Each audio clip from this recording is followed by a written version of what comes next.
क्या आप court marriage के लिए सोच रहे हैं? तो रुकिए, क्योंकि एक छोटी सी गलती आपके शादी को अवैध बना सकती है। आज मैं बताऊंगा कोर्ट मैरिज का पूरा सच, जो शायद आपको कहीं और नहीं बताया जाएगा। नमस्कार, मैं हूं एडवोकेट अरविंद मौर्य। आप देख रहे हैं आसान कानून, जहां हम आपको देते हैं आसान भाषा में कानून की सटीक जानकारी। आज हम जानने की कोशिश करेंगे कि कोर्ट मैरिज क्या है और इसके बारे में डिटेल जानकारी देंगे। कोर्ट मैरिज एक कानूनी शादी होती है जो स्पेशल मैरिज एक्ट 1954 के तहत होती है। इसमें बिना किसी धार्मिक रीति रिवाज के सीधे कानून के जरिए शादी कराई जाती है। अब समझिए कोर्ट मैरिज की जरूरी शर्तें, क्योंकि यही सबसे ज्यादा लोग गलती करते हैं। पहला, उम्र को लेकर। लड़का का उम्र 21 साल और लड़की की उम्र 18 साल होना जरूरी होता है। आइए हम आपको एक रियल केस से समझाते हैं, जो अभी ही घटना जल्दी घटी थी।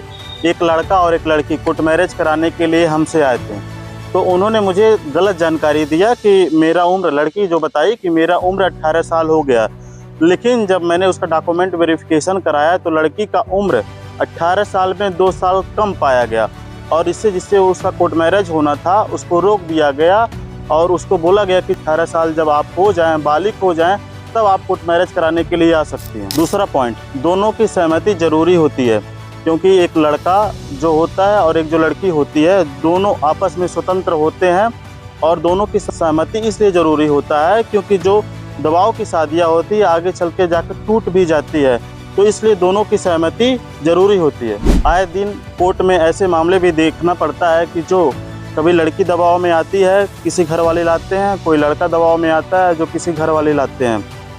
किसी का एक इच्छा होता है शादी करने के लिए, किसी का नहीं होता। हो सकता है वो किसी संबंध में आकर फंस चुके होते हैं, तो ऐसे स्थिति में आगे चल के बहुत सारा नुकसान होता है, उनकी वैवाहिक जीवन भी नुकसान होने लगती है। आगे चल के वही मुकदमाबाजी होता है, फिर बाद में ऐसे स्थिति पैदा होती है जो आगे जाके शादी रद्द की नौबत पे आ जाती है। तीसरे बिंदु पर चर्चा करेंगे वैवाहिक स्थिति।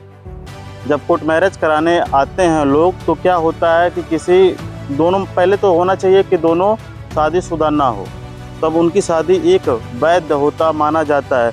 कभी कभी ऐसा देखा जाता है जो शादी कराने आते हैं, कोई अपनी पहली शादी छुपाकर दूसरे से शादी कर लेता है, तो बाद में यही परेशानी होता है कि उनको शादी को अवैध मान लिया जाता है, क्योंकि उनका शादी पहले हुआ होता है। चौथा पॉइंट, मानसिक स्थिति, मेंटल कंडीशन।